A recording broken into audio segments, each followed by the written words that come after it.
Radio Pakistan پیش خدمت ہے نوجوانوں کے لیے خصوصی پروگرام ہم نوجوان. یہ پروگرام ریڈیو پاکستان لاہور کے اسٹوڈیوز میں تیار کیا گیا.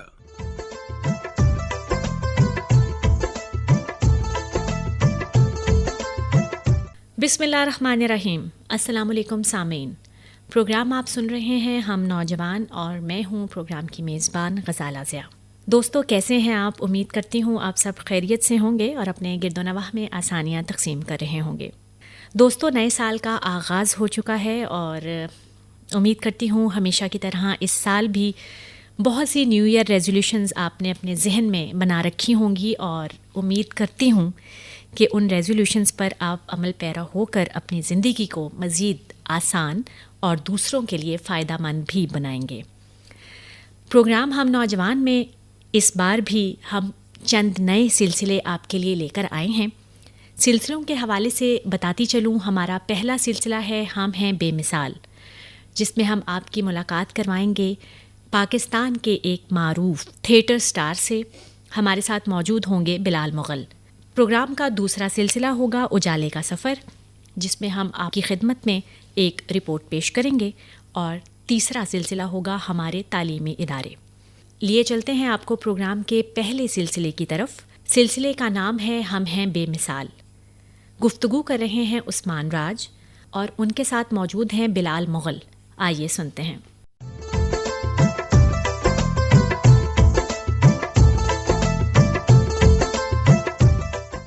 بسم اللہ الرحمن الرحیم. السلام علیکم خواتین و حضرات. پروگرام ہم نوجوان، اور آج ہمارے ساتھ تھیٹر سے تعلق رکھنے والے ایک ہونہار اداکار موجود ہیں.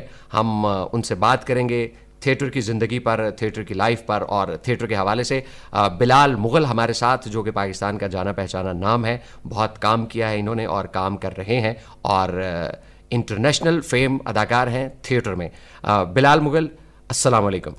وعلیکم السلام. بلال صاحب، یہ بتائیے کہ تھیٹر میں کام کرنا کیسا لگتا ہے؟ تھیٹر میں کام کرنا ایک الگ ہی ایکسپیرینس ہے.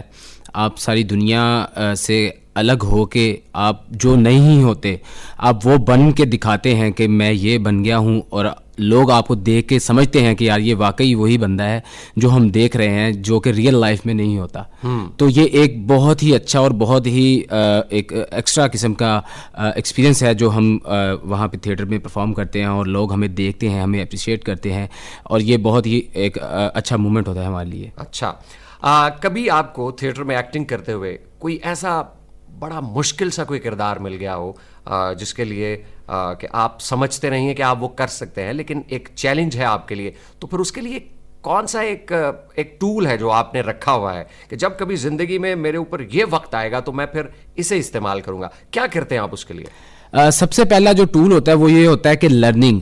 آپ کسی سے کسی کو دیکھ کے سیکھتے ہیں، آپ ان سے انسپریشن لیتے ہیں. جیسے تھیٹر میں اگر آپ کو کوئی مولوی کا کریکٹر مل جاتا ہے تو وہ پھر آپ چلتے پھرتے راستے میں کہیں پہ بھی، مسجد میں کہیں بھی آپ دیکھتے ہیں. یا اگر آپ کو کوئی ٹیچر کا رول مل گیا ہے تو پھر آپ اپنے ٹیچرز کو دیکھتے ہیں. یا اگر آپ کو کوئی اسٹوڈنٹس کا رول مل گیا تو پھر آپ تو اس طرح پھر جو آپ کی جو لرننگ ہوتی ہے وہ آپ کو اسی طرح سے ملتی ہے جو آپ کسی بھی جگہ سے آپ کہیں سے بھی لے سکتے ہیں. تو یہ سب سے ایک مین ٹول ہوتا ہے آپ کے کسی بھی کردار کو نبھانے کے لیے. اور باقی جو ہماری سکلز ہوتی ہیں اس کو پھر ہم یوز کرتے ہوئے پھر ہم اپنے جو ساتھی اداکار ہوتے ہیں، جو سینئر ہوتے ہیں، ہم ان سے سیکھتے ہیں، ہم ان سے مشورہ کرتے ہیں، ہم ان سے اپنے جو کردار ہوتا ہے اس کے بارے میں بات کرتے ہیں. اور اس طرح پھر ہمارے جو کردار ہوتا ہے وہ ایک اچھا کردار کرنے کے لیے یہ ساری چیزیں جو ہوتی ہیں ہمیں ہیلپ فل ہوتی ہیں. اچھا بلال، آپ ماشاءاللہ پاکستان میں تو ہمیں پتہ چلا کہ آپ نے تقریباً ہر شہر میں پرفارم کیا ہے. جی. پاکستان کے علاوہ آپ کو کہاں جانے کا موقع ملا؟ پاکستان کے علاوہ میں ہمسایہ ملک بھارت میں بھی پرفارم کر کے آیا ہوں. تقریباً ہر سٹی میں کیا ہوا ہے. اس کے علاوہ یو ایس اے میں 2 دفعہ کر کے آئے ہیں، واشنگٹن ڈی سی میں، نیو یارک میں، کیلیفورنیا میں، اور بس پاکستان کے ہر سٹی میں کیا ہوا ہے. لیکن یہ ساری چیزیں جو ہوتی ہیں یہ آپ کے لیے ایک لرننگ پروسیس ہوتا ہے کہ آپ کسی بھی جگہ پہ جاتے ہیں، آپ کسی کسی بھی لوگوں سے ملتے ہیں, جیسے ہم یو ایس اے جاتے ہیں تو وہاں پہ ہم اپنی زبان میں پنجابی یا اردو میں ہی پرفارم کرتے ہیں, لیکن جو ہماری ایک زبان ہوتی ہے تھیٹر کی زبان, اس کو سمجھتے ہوئے, اس کو دیکھتے ہوئے جو وہاں کی جو آڈینس ہوتی ہے, جیسے گورے ہوتے ہیں جو انگریز ہیں, وہ ہماری زبان نہیں سمجھ سکتے, لیکن وہ ہمیں دیکھ کے ہمیں ایسے اپریشیٹ کرتے ہیں جیسے وہ ہمارا ایک ایک جو ورڈ ہے اس کو وہ سن رہے ہیں, سمجھ رہے ہیں. بالکل صحیح. تو کیا ڈفرینس کیا نظر آیا؟ پاکستانی آڈینس کیسی ملی آپ کو, ہمسایہ ملک کی آڈینس کیسی تھی, اور جب آپ نے یو ایس اے میں پرفارم کیا تو تینوں میں کیا ایک بیسک بنیادی فرق آپ کو کیا لگا؟ سب سے پہلے تو میں پاکستانی آڈینس کی بات کروں گا کہ پاکستانی آڈینس جو ہے وہ اس کو کیچ کرنا جو ہے وہ بہت مشکل ہے, کہ آپ ان کو ایک اپنے گروپ کے اپنے جو آپ کا جو پرفارمنس ہے اس میں آپ اس کو جکڑ کے رکھیں, تو اس کے لیے پھر آپ کو بہت زیادہ محنت کرنی پڑتی ہے. اور لوگ جو ہوتے ہیں وہ فوراً سے ریئیکٹ کرتے ہیں. اگر آپ کوئی بھی لافٹر دے رہے ہیں تو وہ لوگ آگے سے آپ کو ریئیکٹ کریں گے, کلیپ کریں گے, اپریشیٹ کریں گے.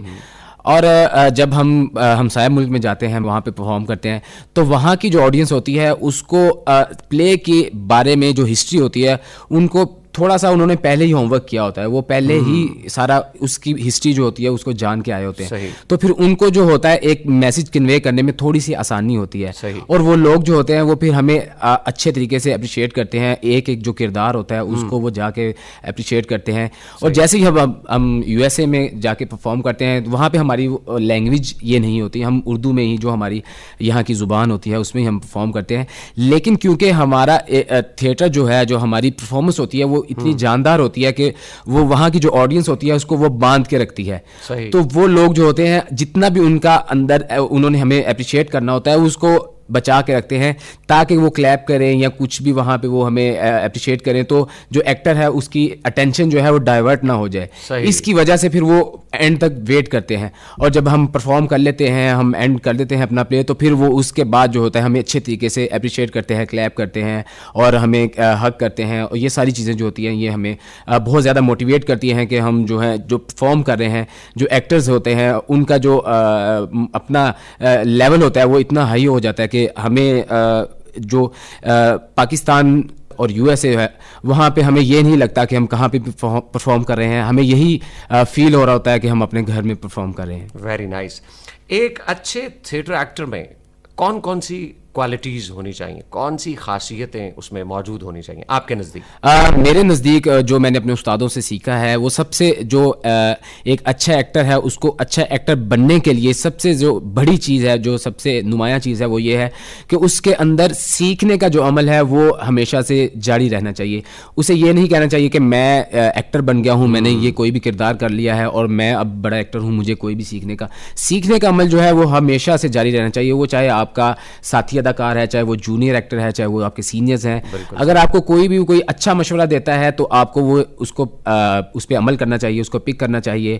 اور سیکنڈ یہ کہ اپنے جو آپ کے سینئرز ہیں ان سے مشورہ کرنا چاہیے, اپنے کردار کے بارے میں ان سے بات کرنی چاہیے, ان سے پوچھنا چاہیے کہ اگر میں اس کو اس طریقے سے کروں گا تو یہ کیسا اس کا اثر آئے گا, اگر میں اس کو دوسرے طریقے سے کروں گا تو یہ اس کا پھر کیسے آئے گا. تو یہ ساری چیزیں جو ہوتی ہیں, سب سے پہلی چیز جو ہے آپ کو سیکھنے کا عمل جو ہے وہ جاری رکھنا چاہیے.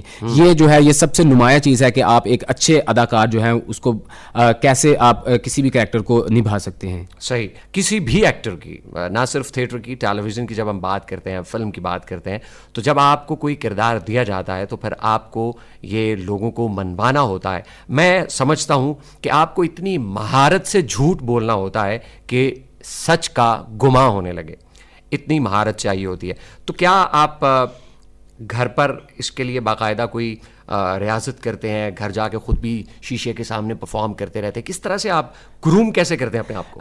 سب سے پہلے تو یہ ہوتا ہے کہ جب بھی ہمیں کوئی بھی کریکٹر ملتا ہے تو اس کا ہمیں اسکرپٹ ملتا ہے, تو ہم سب سے پہلے اس اسکرپٹ پہ کام کرتے ہیں.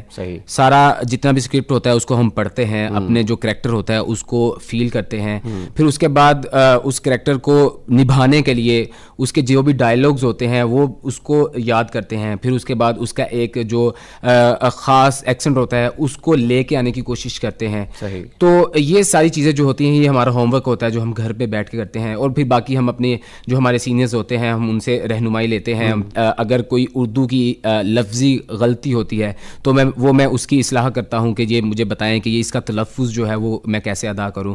تو یہ ساری چیزیں جو ہوتی ہیں کچھ اس میں ہمارا ہوم ورک ہوتا ہے, کچھ ہمارا جو ہمارے کو ایکٹرز ہوتے ہیں ان کے ساتھ ہمارا انٹریکشن ہوتا ہے کہ ہم نے کیسے اس کردار کو نبھانا ہے. تو یہ ساری چیزیں جو ہوتی ہیں یہ مل کر پھر ایک جو ایکٹر ہوتا ہے اس کو ایک اچھا ایکٹر جو ہوتی ہیں وہ بناتی ہیں. بالکل صحیح کہا بلال آپ نے. ہمارے سننے والوں میں سے بہت سے لوگ تھیٹر جوائن کرنا چاہتے ہیں, آپ ان کے بارے میں کیا کہنا چاہتے ہیں؟ میرا سب سے جو اہم میری بات ہے وہ میں یہ کہنا چاہوں گا کہ جتنے بھی لوگ اس فیلڈ میں آنا چاہتے ہیں تھیٹر میں یا فلم میں, انہیں سب سے پہلے چاہیے کہ وہ اس چیز کو سیکھیں, اس چیز کو دیکھیں. جب تک آپ دیکھیں گے نہیں تھیٹر کو یا فلم کو تو آپ کیسے کوئی بھی کردار نبھا سکیں گے. تو سب سے پہلے آپ جو ہیں آپ تھیٹرز دیکھیں. آپ ضروری نہیں کہ جو آپ کمرشل تھیٹر ہو رہا ہے وہی دیکھیں, لیکن آپ جو ہے اپنا جو سیریز تھیٹر ہے اس کو بھی دیکھیں, فلم کو بھی دیکھیں. تو یہ ساری چیزیں جو ہے آپ جتنا آپ لرن کریں گے آپ اتنا اچھے ایکٹر بنیں گے. بالکل صحیح کہا بلال مغل, آپ کا بہت بہت شکریہ. آج آپ ہمارے پروگرام میں تشریف لائے اور یقیناً سننے والوں نے آپ سے بہت سی باتیں سیکھی ہوں گی, اور میرا خیال ہے جو لوگ اب تھیٹر کو جوائن کرنا چاہتے ہیں انہیں کافی معلومات مل چکی ہیں, ان کی زندگی میں آسانیاں آ گئی ہیں.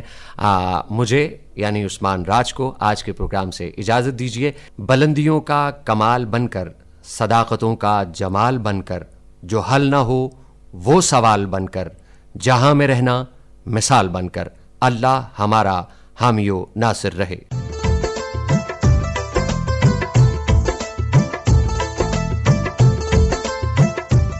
سامعین, ابھی آپ سلسلہ سماعت فرما رہے تھے ہم ہیں بے مثال.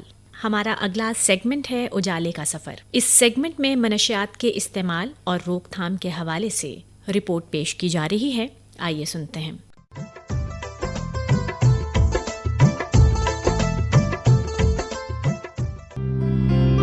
پاکستان کے نوجوان پاکستان کا مستقبل ہیں.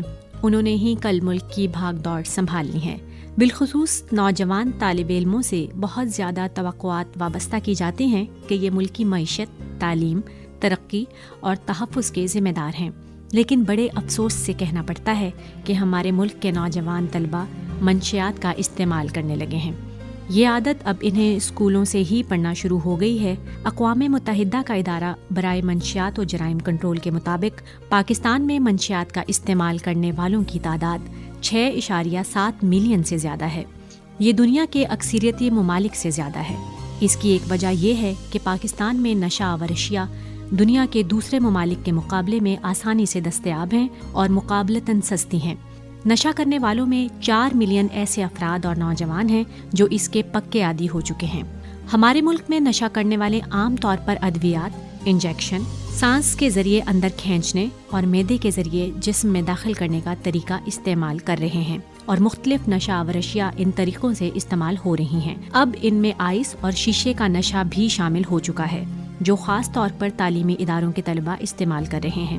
ان اشیاء کا جسم پر اثر انداز ہونا ان کے طریقہ استعمال پر منحصر ہے. مثلاً انجیکشن فوری طور پر خون میں شامل ہو کر دماغ کو متاثر کرتا ہے. یہ فوری طور پر نشہ کرنے والوں کو سکون اور مزے کا احساس دیتے ہیں, اور ان کے استعمال کرنے والے جلد ہی اس کے عادی بھی بن جاتے ہیں. کسی بھی قسم کا نشہ ہمارے نظام قوت مدافعت کو کمزور کرتا ہے اور جسم میں بیماریاں پیدا کرتا ہے. یہ مختلف قسم کے انفیکشن کا باعث بھی بنتا ہے. انجیکشن کے ذریعے نشہ کرنے والوں کو دل کی بیماریاں, خون کی شریانوں کا کمزور اور زخمی ہونا اور جلدی بیماریاں لگنے کا باعث بنتا ہے. پیٹ درد, قے, ابکائیاں بھی نشہ کرنے والوں کو بہت آتی ہیں, جن سے ان کی بھوک مر جاتی ہے اور وزن کم ہونا شروع ہو جاتا ہے. نشہ کرنے والے نوجوانوں کا جگر بھی متاثر ہوتا ہے, دورے بھی پڑتے ہیں اور دماغی اور نفسیاتی مسائل بھی پیدا ہو جاتے ہیں. ان کی یادداشت کمزور ہو جاتی ہے اور قوت فیصلہ باقی نہیں رہتی. یہی وجہ ہے کہ تعلیمی اداروں میں پڑھنے والے نوجوانوں کے لیے نشہ کرنا بہت خطرناک ہے, جو انہیں نہ صرف تعلیم سے دور لے جاتا ہے بلکہ وہ اخلاقی پستی کا بھی شکار ہو جاتے ہیں. انہیں اپنے آپ پر کنٹرول بھی نہیں رہتا, لہٰذا ایسے میں ان کا حادثات کا شکار ہونا, زخمی ہونا اور گرنے یا چوٹ لگنے کا زیادہ احتمال ہوتا ہے. منشیات کا زیادہ استعمال بالآخر انسانی موت کا باعث بھی بن سکتا ہے۔ طالب علموں میں نشے کی لت پڑنے کی کئی وجوہات ہیں۔ ایک تو یہ فیشن کے طور پر نشہ کرتے ہیں، بری صحبت میں رہنے سے نشے کے عادی ہوتے ہیں، نشے میں لذت محسوس کرنا اور اپنے مسائل کے حل یا مسائل سے نجات میں نشے کا استعمال ضروری سمجھنا میں یقین رکھتے ہیں۔ وہ تعلیم سے فرار، پڑھائی سے دوری، امتحانات میں ناکامی کا خوف، ملازمت کے حصول میں بے یقینی اور مستقبل سے نا امیدی جیسے معاملات میں نشے کو اپنا دوست سمجھتے ہیں۔ اس سلسلے میں والدین کی اپنے بچوں پر عدم توجہ، انہیں وقت نہ دینا، ان کے معاملات اور مسائل میں دلچسپی نہ لینا، نشہ آور اشیاء اور ان کے استعمال کی وجوہات اور ان کے خطرناک اثرات سے لا علمی اور آگہی کا فقدان، تعلیمی اداروں میں بچوں اور نوجوانوں میں منشیات کے استعمال کی بڑی وجوہات ہیں۔ ہائی اسکول کی سطح پر اگر بچوں کو ان خرافات سے دور نہ رکھا جائے تو کالج کی سطح پر معاملہ زیادہ بگڑ جاتا ہے، جہاں انہیں منشیات کے حصول اور استعمال میں قدرے آسانی ہوتی ہے۔ لہٰذا دونوں سطح پر والدین اور اساتذہ کا کردار بہت اہم ہے، جو اس مسئلے پر قابو پانے میں کلیدی کردار ادا کر سکتے ہیں۔ نوجوانوں کو نشے کی عادت سے بچانے میں مختلف سطحوں پر کام کرنے کی ضرورت ہے۔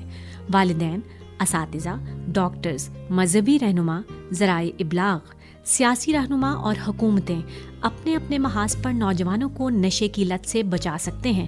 یاد رہے کہ بچوں اور نوجوانوں میں سگریٹ نوشی کی ابتدا منشیات کے استعمال کی پہلی منزل ہے، لہٰذا والدین کو اپنے بچوں کے دوستوں اور صحبت پر کڑی نظر رکھنا ہوگی۔ اس کے ساتھ ساتھ میڈیکل سٹور پر بھی بعض نیند آور ادویات بغیر ڈاکٹری نسخے دینے سے روکنا ہوگا۔ قانونی طور پر نشہ آور اشیاء کی تیاری، ترسیل، سٹوریج اور فروخت کو روکنے کے لیے آہنی ہاتھوں سے نمٹنا ہوگا۔ تعلیمی اداروں میں منشیات کی روک تھام کے آگاہی کے پروگرام شروع کرنے کی بھی اشد ضرورت ہے۔ حکومت پاکستان نے نوجوانوں میں نشے کی عادت کے خاتمے کے لیے 2 اہم ایمرجنسی پروگرام شروع کیے ہیں تاکہ ہنگامی بنیادوں پر اس مسئلے پر قابو پایا جا سکے۔ واضح ہو کہ اس مسئلے کو صرف پولیس اور پولیس کی کارروائیوں سے قابو نہیں پایا جا سکتا، لہٰذا والدین اور اساتذہ سب سے بڑی ورکنگ فورس ہیں۔ حکومت نے ایک ہیلپ لائن 1415 کے نمبر سے متعارف کروائی ہے، جس کے ذریعے منشیات فروشوں کے بارے میں اطلاع دی جا سکتی ہے۔ جہاں منشیات تیار ہو رہی ہوں، سٹور کی جا رہی ہوں یا فروخت ہو رہی ہوں، اس بارے میں اطلاع پا کر اس مسئلے پر قابو پانے کی کوشش کی جائے گی اور جرائم پیشہ عناصر کی سرکوبی ہو سکے گی۔ اس نمبر پر ہر کال کرنے والے کا نام صیغہ راز میں رکھا جائے گا۔ اس کے علاوہ حکومت نے زندگی ایپ کے نام سے ایک پروگرام حال ہی میں لانچ کیا ہے، جس کا مقصد نوجوانوں میں بڑھتے ہوئے منشیات کے استعمال کو کنٹرول کرنا ہے۔ خاص طور پر طالب علموں میں نشہ آور اشیاء کا استعمال انہیں موت کی دہلیز تک لے جاتا ہے۔ عوام کی آگہی کے ذریعے نشے کی لعنت پر قابو پانے کے لیے حکومت نے ڈیجیٹل پاکستان انیشیٹو کا آغاز کیا ہے۔ اس پروگرام کے تحت منشیات سے متعلق مکمل معلومات رکھی جائیں گی، منشیات کے استعمال کے خلاف تحفظ اور علاج کی سہولیات بھی مہیا کی جائیں گی۔ علاج گاہوں کا قیام اور ان کی عوام کو نشاندہی بھی کروائی جائے گی۔ متاثرین منشیات کی ہر ممکن مدد بھی کی جائے گی اور نارکوٹک کنٹرول سے متعلق معلومات کو فروغ دیا جائے گا۔ ایک وقت تھا جب ہم سنا کرتے تھے کہ یونیورسٹیوں میں نشہ آور اشیاء پائی جاتی ہیں، لیکن اب یہ اسکولوں میں بھی دستیاب ہونے لگی ہیں۔ اس لعنت سے سب سے زیادہ متاثر ہونے والے ہمارے بچے ہیں، لہٰذا حکومت نے اس مسئلے کے سدباب کے لیے ہنگامی بنیادوں پر کام شروع کر دیا ہے۔ پوری قوم کو اب مل کر اس مسئلے کو حل کرنا ہوگا۔ زندگی ایپ پروگرام کا اہم مقصد والدین اور اساتذہ کو نشہ آور اشیاء اور ان کے استعمال کے مضر اثرات سے متعلق آگہی دینا ہے، تاکہ پاکستان کو نشے سے پاک علاقہ قرار دیا جا سکے۔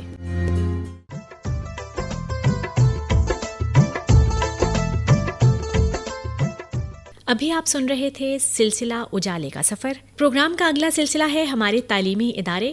رپورٹ پیش کی جا رہی ہے، راوی ہیں عابس رضا کاظمی۔ آئیے سنتے ہیں۔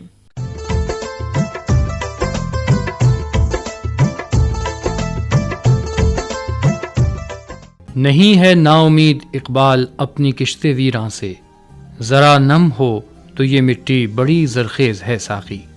علم کی اہمیت سے کسی طور بھی انکار نہیں کیا جا سکتا، اور ملک بھر میں اس وقت ایسے بہت سے ادارے کام کر رہے ہیں جو فروغ تعلیم کے لیے کوشاں ہیں۔ انہی اداروں میں سے ایک نام UET لاہور کا بھی ہے، جو ملک بھر سے آنے والے طلباء و طالبات کو ہندسیات اور انجینئرنگ کی تعلیم سے فیض یاب کر رہی ہے۔ ہر سال یہ ادارہ ایسے ہونہار اور قابل نوجوان پیدا کر رہا ہے جو ملک کی بھاگ دوڑ احسن طریقے سے سنبھالنے کی قابلیت رکھتے ہیں۔ اس ادارے نے ملک کو ہزاروں گریجویٹ انجینئرز دیے جو دنیا بھر میں اپنی خدمات سر انجام دے رہے ہیں۔ انجینئرنگ کی تعلیم اور تحقیق کو فروغ دینے کے لیے ملک بھر میں کئی ادارے کام کر رہے ہیں، اور انہی اداروں میں سے ایک نام university of engineering and technology کا بھی ہے۔ 1921 میں مغل پورہ ٹیکنیکل کالج کا قیام اس وقت کے انگریز گورنر ایڈورڈ میکلگن کی جانب سے عمل میں لایا گیا تھا، جو 1923 میں میکلگن انجینئرنگ کالج، 1932 میں جامعہ پنجاب سے الحاق اور بالآخر 1971 میں university of engineering and technology Lahore کے نام سے جانا گیا۔ جامعہ انجینئرنگ و ٹیکنالوجی، جس کو عرف عام میں UET لاہور بھی کہا جاتا ہے، پاکستان کی سب سے پرانی انجینئرنگ یونیورسٹی ہے۔ یہ یونیورسٹی شالیمار باغ کے ساتھ GT روڈ پر واقع ہے۔ اس جامعہ کے 7 بڑے دروازے ہیں اور عام طور پر گیٹ نمبر 3 کو ہی داخلی دروازے کے طور پر استعمال کیا جاتا ہے۔ اس جامعہ میں فی الوقت 6 فیکلٹیز ہیں، جن کے تحت 23 ڈپارٹمنٹس کام کر رہے ہیں۔ Higher education commission of Pakistan کے مطابق university of engineering and technology Lahore ملک کی چند انجینئرنگ یونیورسٹیز میں سے ایک ہے۔ University of engineering and technology industry کے اشتراک سے ملازمتوں کے حصول کے لیے بھی کوشاں ہے۔ ہائر ایجوکیشن کمیشن نے معیار اور تحقیق کی بنیاد پر پاکستانی جامعات کی درجہ بندی کا 2013 میں اعلان کیا تھا، جس کے مطابق university of engineering and technology Lahore ہندسیات اور ٹیکنالوجی کے زمرے میں دوسرے نمبر پر ہے۔ University of engineering and technology کے فی الوقت ملک بھر میں 5 کیمپس کام کر رہے ہیں۔ ان میں مرکزی کیمپس لاہور ہے اور باقی کیمپسز میں کالا شاہ کاکو کیمپس، گجرانوالہ کیمپس، فیصل آباد کیمپس اور نارووال کیمپس شامل ہیں۔ UET لاہور میں اس وقت 16 تحقیقی مراکز کام کر رہے ہیں اور اس کے علاوہ ایک مرکزی لائبریری بھی کام کر رہی ہے، جسے قومی مکتبہ برائے ہندسیاتی علوم یعنی national library of engineering science کہا جاتا ہے۔ اس میں 400 سے زائد کتب بین افراد کے بیٹھنے کی گنجائش ہے۔ اس مکتب میں 1,25,000 سے زائد کتب کا خزانہ موجود ہے۔ ہندسیاتی علوم کے ساتھ ساتھ اس مکتب میں بنیادی علوم، معاشرتی علوم، ادب اور اسلامیات کے موضوعات کا بھی ایک ذخیرہ موجود ہے۔ اس مکتب کو یہ اعزاز بھی حاصل ہے کہ حال ہی میں اسے ہائر ایجوکیشن کمیشن کی طرف سے پاکستان میں ہندسیاتی اور تکنیکی تعلیم کے لیے بنیادی وسائل کا مرکز قرار دیا گیا ہے۔ UET لاہور بیچلر، ماسٹرز اور ڈاکٹریٹ کی ڈگری کئی شعبہ جات میں پیش کر رہی ہے، جن میں شعبہ فن تعمیر اور منصوبہ بندی، شعبہ کاروبار اور انتظام، میٹالرجیکل انجینئرنگ، شعبہ مدنی ہندسیات، فیکلٹی آف سول انجینئرنگ، شعبہ برقیاتی ہندسیات، فیکلٹی آف الیکٹریکل انجینئرنگ، شعبہ آلاتی ہندسیات، فیکلٹی آف میکینیکل انجینئرنگ، شعبہ علوم فطریہ، بشریات اور اسلامیات، faculty of natural sciences, humanities and Islamic studies شامل ہیں۔ ماضی کی نسبت یہ ادارہ بہتر تدریسی ماحول کے ساتھ آگے بڑھ رہا ہے۔ UET لاہور سرکاری جامعات میں وہ پہلی یونیورسٹی ہے جو چین کے اشتراک سے public safety engineering master degree program کا آغاز کرے گی۔ جامعات سائنسی بنیادوں پر قوم کا تشخص بنانے میں اپنا کلیدی کردار ادا کرتی ہیں، جس کے لیے نتیجہ خیز تحقیقی سوچ اور مشاہدات کے شعبوں میں عبور حاصل کرنا وقت کی اہم ضرورت ہے۔ اس سلسلے میں UET میں مختلف اقدامات اٹھائے جا رہے ہیں تاکہ ملکی ترقی میں جدید علوم اور تکنیکی مہارتوں میں اپنا حصہ ڈالا جا سکے۔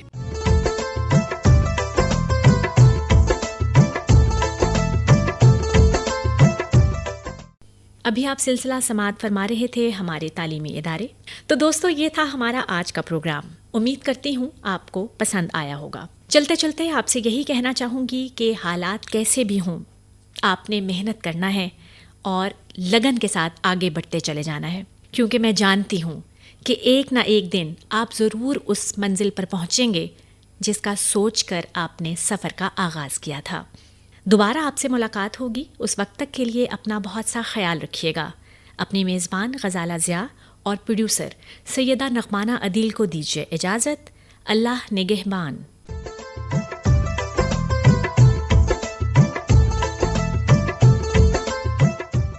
ہم نوجوان، ابھی آپ سن رہے تھے نوجوانوں کے لیے خصوصی پروگرام۔ یہ پیشکش تھی ریڈیو پاکستان لاہور کی۔